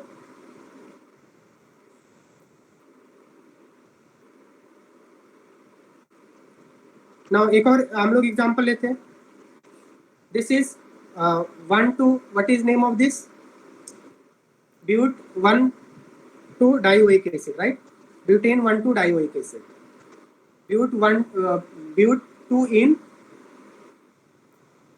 dioic acid, right. So this is common name of this is maleic acid, and second one is fumaric acid. Maleic acid and fumaric acid are cis trans isomers, or they are geometrical isomers to each other. Now which will have more dipole moment, the groups are of same nature, और अगर same nature के हैं तो सिस का ज्यादा होगा dipole moment trans से। बात समझ में आ गया, बनाया था मैंने। इसमें अगर हम देखें तो दोनों COH यहाँ विड्रॉ करेगा, COH विड्रॉ करेगा, डाइपोल मोमेंट कैंसिल हो जाएगा। वाटर सॉल्युबिलिटी किसकी अच्छी होगी, cis greater than trans. Melting point trans का अच्छा होता है सिस से। स्टेबिलिटी ट्रांस की अच्छी होगी सिस से। क्या ये बात समझ में आ रहा है सभी स्टूडेंट्स को।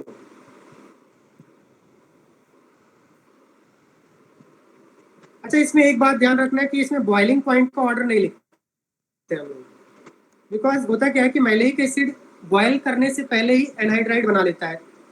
मैंने आपको एस्टर फॉर्मेशन जब IUPAC पढ़ाया था उसमें बताया था एस्टर कैसे बनते हैं। जब किसी डाई कार्बोक्सिलिक एसिड को हम लोग हीट करते हैं, जब किसी डाई कार्बोक्सिलिक एसिड को हीट करते हैं तो क्या होता है, वाटर मॉलिक्यूल यहाँ से निकल जाता है, यहाँ से वाटर मॉलिक्यूल निकल जाएगा और इसका क्या बन जाएगा, क्या यहाँ पे एनहाइड्राइड नहीं बन जाएगा? बताइए मुझे, ये कौन सा फंक्शनल ग्रुप है? COOCO, एनहाइड्राइड बन जाएगा, राइट? This is anhydride. तो इसका मतलब क्या है? इसका मतलब ये है कि मैलेइक एसिड और फ्यूमेरिक एसिड का बॉइलिंग पॉइंट डिफाइन नहीं होता है। बिफोर बॉइलिंग, इससे पहले कि उनका बॉइलिंग पॉइंट आए, वो किसी और फॉर्म में कन्वर्ट हो जाते हैं, तो इसलिए इनका बॉइलिंग पॉइंट का ऑर्डर हम लोग नहीं लिखेंगे। क्या ये बात समझ में आ रहा है सभी स्टूडेंट्स को? क्लियर?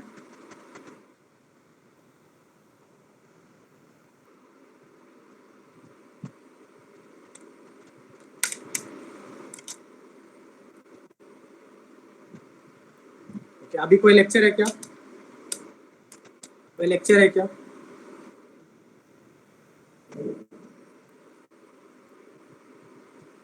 अभी कोई लेक्चर है आपका? कितने बजे है?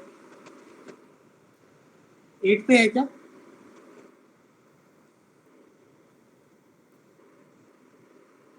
एट पे है, ओके ठीक है। मेल्टिंग पॉइंट एंड क्या बोल रहे हो आप? बताना एक बार फिर से, 1 मिनट। हाँ, मेल्टिंग पॉइंट रिपीट करना है ना, अनम्यूट करके बताओ। मेल्टिंग पॉइंट में क्या होता है? मेल्टिंग पॉइंट का मतलब ये था, सपोज मान लिया हमने ट्रांसब्यूटुइन है, ट्रांसब्यूटुइन, ये ट्रांसब्यूटुइन है, ये सिसब्यूटुइन है।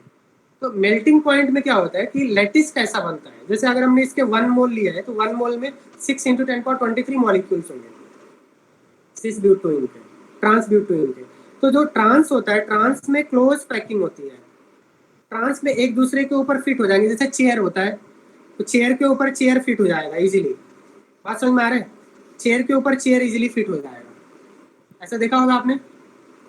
ये प्लास्टिक के चेयर्स है, तो चेयर्स के ऊपर, क्योंकि उनका सेम एग्जैक्टली सेम लुक है, बहुत ही अच्छी पैकिंग होती है इसमें।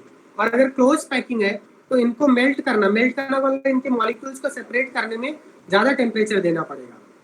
तो इसका मतलब इसका क्या होगा, ट्रांस वाले की हाई मेल्टिंग पॉइंट होगी, बट सिस वाले में उतनी अच्छी पैकिंग नहीं हो पाती है, क्योंकि सिस में यहाँ पे CH3 है, ये दूसरे मॉलिक्यूल आएंगे तो उतनी क्लोज पैकिंग नहीं हो पाएगी, यहाँ पे गैप्स हो जाते हैं, और गैप हो जाएगा तो इजीली मेल्ट कर जाएगा, लेस टेम्परेचर पे सेपरेट हो जाएंगे, तो इनकी लो मेल्टिंग पॉइंट होगी। बात समझ में आ रहा है यहाँ तक? सर हाँ, सिस कभी भी ज्यादा स्टेबल नहीं होगा ना ट्रांस से? सिस कभी भी ट्रांस से ज़्यादा स्टेबल नहीं। हाँ बिल्कुल बिल्कुल सही बात, ट्रांस ज़्यादा स्टेबल होता है हमेशा। ठीक है, क्लियर?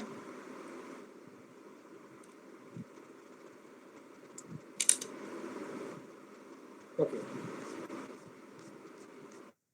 नेक्स्ट टॉपिक हम लोग देखेंगे रिएक्शन बेस्ड जीआई, स्टेबिलिटी। हाँ, स्टेबिलिटी देखो, स्टेबिलिटी में क्या बताया मैंने, जैसे यहाँ पे आपसे पूछ रहा है कि सिस ज़्यादा स्टेबल है या ट्रांस ज़्यादा स्टेबल होगा, तो यहाँ पे देखिए सिस वाले में क्या है, 2 CH3 या अगर Br है तो दो ग्रुप्स एक दूसरे को क्या करते हैं, फेस करते हैं, एक दूसरे के पास आ रहे हैं, तो इतना स्पेस नहीं है, इतना अच्छा स्पेस नहीं है, तो इनको प्रॉब्लम होगा, एक दूसरे में रिपल्शन करेंगे, एटम्स एक दूसरे के पास आ रहे हैं,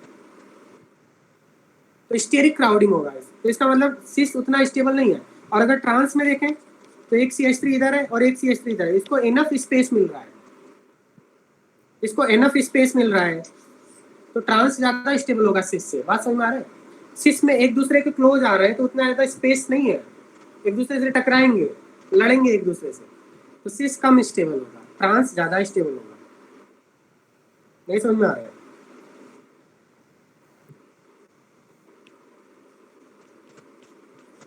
मान लिया अगर आपका ऐसा है Br बल्कि ग्रुप्स अपोजिट साइड में कंफर्टेबल है, और अगर आपके Br सेम साइड में है तो इनमें क्या होगा, सेम साइड में तो रिपल्शन नहीं होगा, इनके एटम्स उतने ज़्यादा कंफर्टेबल नहीं होंगे, एक दूसरे को फेस कर रहे हैं, तो ये क्या होगा, लेस स्टेबल होगा, और ये मोर स्टेबल होगा। आप समझ में आ गया?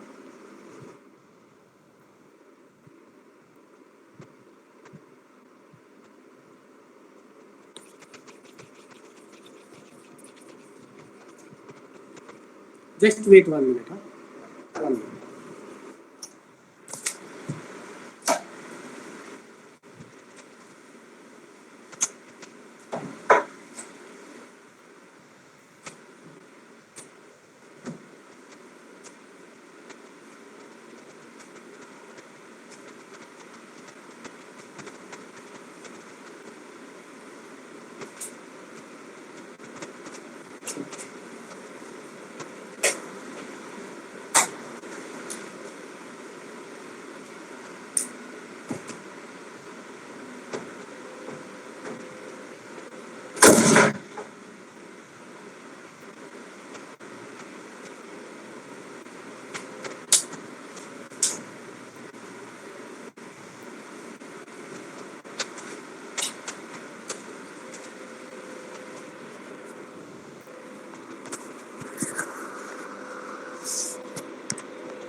स्टूडेंट्स वॉइस आ रही है आप सभी को?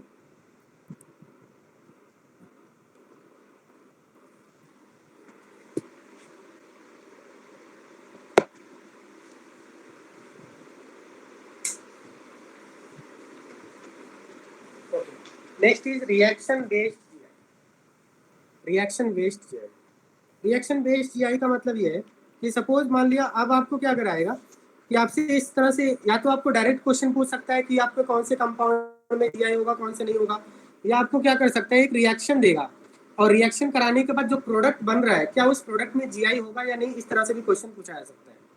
तो बेसिकली होता क्या है, अगर कोई कार्बोनाइल कंपाउंड है, कार्बोनाइल कंपाउंड का मतलब कंपाउंड कंटेनिंग CO ग्रुप, कोई भी कार्बोनाइल कंपाउंड है लाइक एल्डिहाइड और कीटोन, और किसी भी कार्बोनाइल कंपाउंड का अगर हम हाइड्रोक्सिल एमाइन से रिएक्शन करें, this is called hydroxyl amine. तो इसमें होता क्या है, वाटर रिमूवल होता है. सिंपल, यहाँ से H2O निकल जाएगा और ये आपका ऑक्साइन में कन्वर्ट हो जाएगा इस तरह से, डबल बॉन्ड NOH हो जाएगा. और ये जो आपका फंक्शनल ग्रुप है, इस फंक्शनल ग्रुप को हम लोग बोलते हैं oxime. This is called oxime. क्या इतनी बात समझ में आ रहा है आपको? तो सपोज कोई कंपाउंड है, कार्बोनाइल कंपाउंड, एल्डिहाइड और कीटोन, और अगर इसका रिएक्शन हम लोग हाइड्रोक्सिल एमाइन से कराएं तो यहाँ से H2 एंड O, यहाँ से H2O निकल जाएगा और ये आपका क्या हो जाएगा, डबल बॉन्ड NOH. H2O निकल गया, डबल बॉन्ड, यहाँ से क्या डबल बॉन्ड NOH बना दिया. This is called oxime. यहाँ तक बात समझ में आ रहा है आपको? क्लियर? बात समझ में आ रहा है? अब आपको क्या बोलेगा कि क्या ये प्रोडक्ट में जीआई है या नहीं, इस टाइप से क्वेश्चन पूछेगा. सपोज मान लिया आपको एग्जांपल इस तरह से क्वेश्चन पूछेगा कि आपका रिएक्शन कर रहे हैं हम लोग,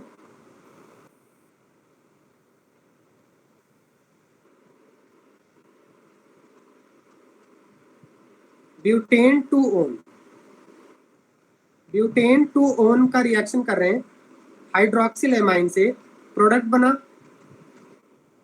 विल इट शो जीआई? इस टाइप से आपका क्वेश्चन होगा, राइट? तो ब्यूटेन टू ओन कैसा होगा आपका? ब्यूटेन टू ओन इस तरह से होगा, टोटल 1 2 एंड 2 4 कार्बन होंगे और इसका रिएक्शन कर रहे हैं NH2OH से. तो पहले तो रिएक्शन कराना है, H2O यहाँ से निकाल दो, बहुत ही सिंपल रिएक्शन है. तो क्या बन जाएगा यहाँ पे, CH3 and C2H5, double bond N के पास एक लोन पेयर है और एक OH है. क्या ये जीआई शो करेगा? ये दोनों डिफरेंट है, lone pair bond pair different होते हैं, CH3 डिफरेंट है, दोनों टर्मिनल पे डिफरेंट होते हैं. तो ये C डबल बॉन्ड N के लॉन्ग जीआई शो करेगा. तो ये आपका जीआई शो करेगा. और अगर ये जीआई शो करेगा तो ये 2 फॉर्म्स में एग्जिस्ट करेगा. एक आपका E फॉर्म होता है, दूसरा Z फॉर्म होता है. हम लोग आगे डिस्कस करेंगे. जैसे सिस ट्रांस होता है तो इसमें सिस ट्रांस तो नहीं बन पाएगा. क्या यहाँ पे सिस ट्रांस बन पाएगा? एक ही मिथाइल है, एक और मिथाइल होना चाहिए, तो एक ही इथाइल है, सिस ट्रांस नहीं बन पाएगा. बात समझ में आ रहा है? तो जब आपका सिस ट्रांस ना बन पाए, अगर ऑल 4 ग्रुप्स डिफरेंट है तो उसमें EZ आइसोमर बनता है. दैट मीन्स यहाँ पे CH3 और OH 180 डिग्री पे है, और अगर इसको रोटेट कर दिया तो क्या CH3 OH के बीच में एंगल चेंज होगा? बिल्कुल चेंज होगा. CH3 OH आपके पास आ जाएंगे.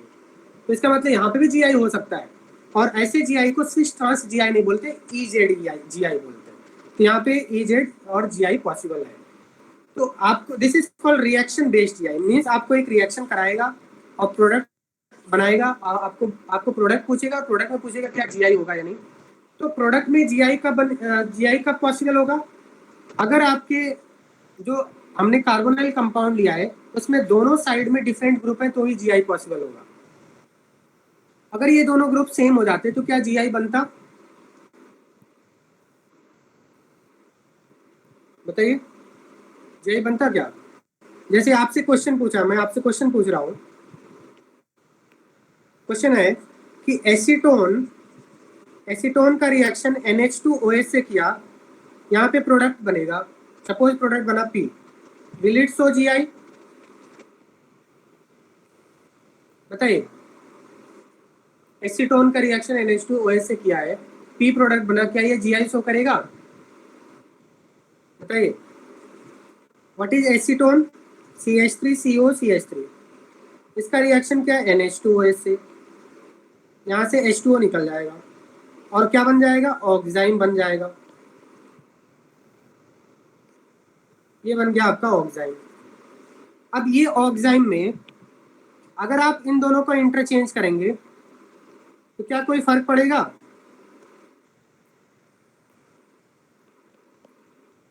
यहाँ पे देखिए CH3 के 180 डिग्री पे OH था और यहाँ पे भी CH3 के 180 डिग्री पे OH है।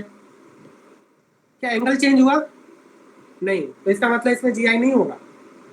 और सिंपल सी बात है, मैंने क्या बताया था, डबल बॉन्ड के दोनों साइड में डिफरेंट ग्रुप होने चाहिए। क्या यहाँ पे डिफरेंट ग्रुप है?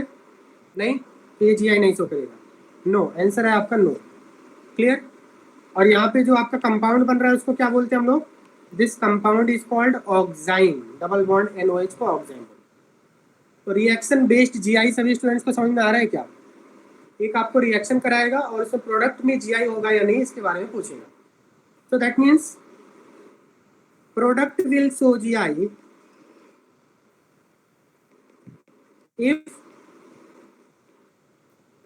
if carbonyl compound is unsymmetrical। क्या इतनी बात समझ में आ रहा है? बहुत ही इंपॉर्टेंट बात डिस्कस कर रहा हूं मैं। If the carbonyl compound is unsymmetrical, जैसे ये सिमेट्रिकल है, इसको सिमेट्रिकल बोलते हैं, और ये क्या था आपका? अनसिमेट्रिकल था। जब ये R डैश डिफरेंट होंगे तो जीआई होगा। बात समझ में आ रही है नहीं?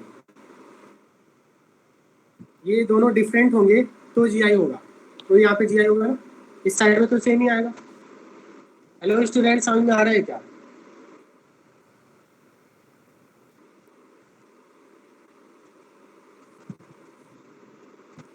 दैट मीन्स किसी भी आप एसीटोन या किसी भी कीटोन का रिएक्शन कराएं, अगर किसी भी कार्बोनाइल का रिएक्शन कराएं हम लोग NH2G से, NH2G क्या है? अमोनिया डेरिवेटिव है, मीन्स अमोनिया का एक हाइड्रोजन रिप्लेस कर दिया G से। तो यहाँ पे क्या होता है? H2 और यहाँ से H2O निकल जाता है और ये R1 R2 double bond NG बन जाता है। Now product can show GI if R1 is equal to not R2। R1 R2 same नहीं होने चाहिए। बात समझ में आ रहा होगा आपको? क्योंकि सेम हो जाएंगे तो फिर GI की कंडीशन फुलफिल नहीं होगी, right? So if a monocarbonyl compound reacts with ammonia or ammonia derivative, then the product found will show GI if the carbonyl compound is unsymmetrical। बात क्लियर है या नहीं? बताइए, क्लियर है बात? कोई दिक्कत है?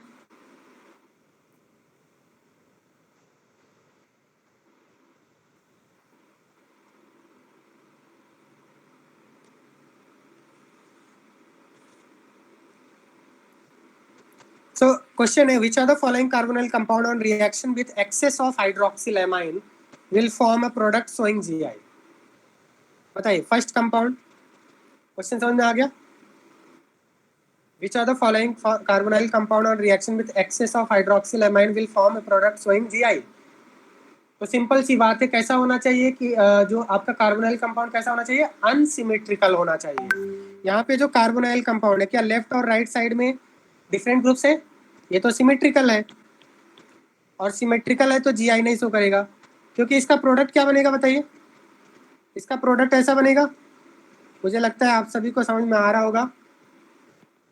इसका प्रोडक्ट ऐसा बनेगा और इसमें बताइए जी आई अलॉन्ग डबल बॉन्ड की कंडीशन सेटिस्फाई हो रही है, ये दोनों सेम हो गए, तो इसका मतलब ये जी आई नहीं शो करेगा।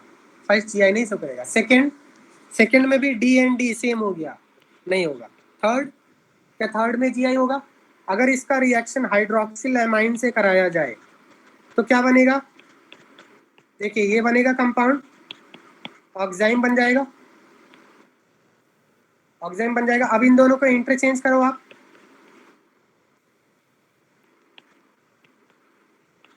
एंगल चेंज हुआ।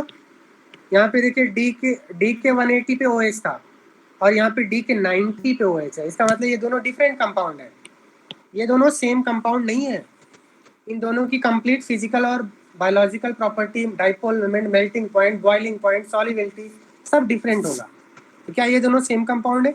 No, they are not same compound. और इस ऐसे कंपाउंड को ज्योमेट्रिकल आइसोमर्स बोलते हैं। तो इसका मतलब थर्ड में ज्योमेट्रिकल आइसोमर पॉसिबल है। फोर्थ है बताइए, NH2OH से रिएक्शन करने पे होगा अनसिमेट्रिकल, बिल्कुल होगा। फिफ्थ में होगा, फिफ्थ में देखिए एक हाइड्रोजन है और दूसरा ये कंप्लीट ग्रुप है, मीन्स डिफरेंट है। सीओ के दोनों साइड में डिफरेंट ग्रुप्स है, तो ये भी हो जाएगा। सिक्स में बताइए साइक्लोहेक्सेनोन है, इसका NH2OH से रिएक्शन कराया तो ये साइड और ये साइड सिमेट्रिकल इन्वायरमेंट है। तो इसमें देखो अगर आप हाइड्रोक्सिल एमाइन से रिएक्शन कराओगे जब आप, तो यहाँ से H2 और इधर से O, H2O निकल गया और ये ऐसा बन जाएगा, ये ऑक्साइम बन गया। अब यहाँ पे देखिए ये दोनों साइड में सेम हो गया, तो इसका मतलब जीआई नहीं शो करेगा।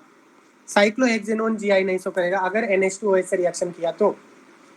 सेवंथ में बताइए, सेवंथ में ये दोनों सिमेट्रिकल इन्वायरमेंट है, सी दोनों जो आपके विंग्स है सेम है, नहीं होगा। एट में बताइए, तो इसमें क्या करते हैं, सिमेट्रिकल अनसिमेट्रिकल कैसे देखते हैं? पहला एटम सेम है दोनों साइड में, सेकेंड एटम इस साइड में सेकेंड एटम से CH3 अटैच है, इस साइड में सेकेंड एटम से कोई CH3 अटैच नहीं है, इसका मतलब ये अनसिमेट्रिकल है।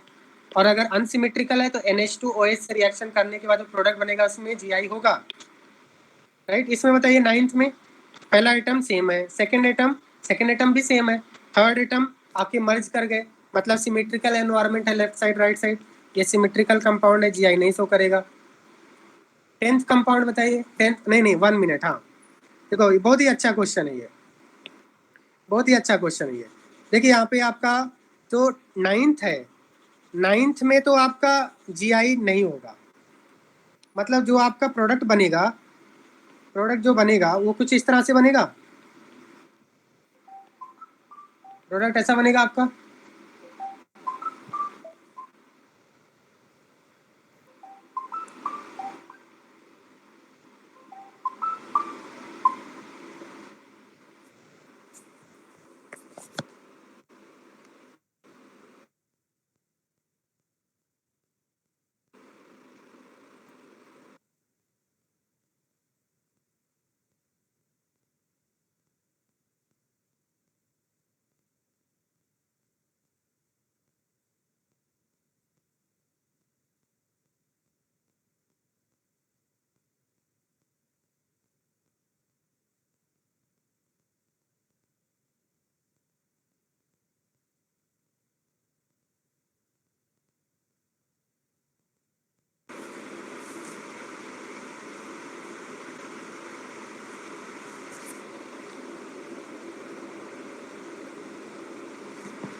हेलो स्टूडेंट्स, वॉइस आ रहा है आप सभी को? वॉइस आ रहा है क्या? ठीक है, तो आज के लिए इतना ही। नेक्स्ट क्लास में हम लोग कंटिन्यू करेंगे, ओके। मैं आपको नोट्स सेंड कर दे रहा हूँ, आप नोट्स रिवाइज कर लेना सभी लोग, ठीक है?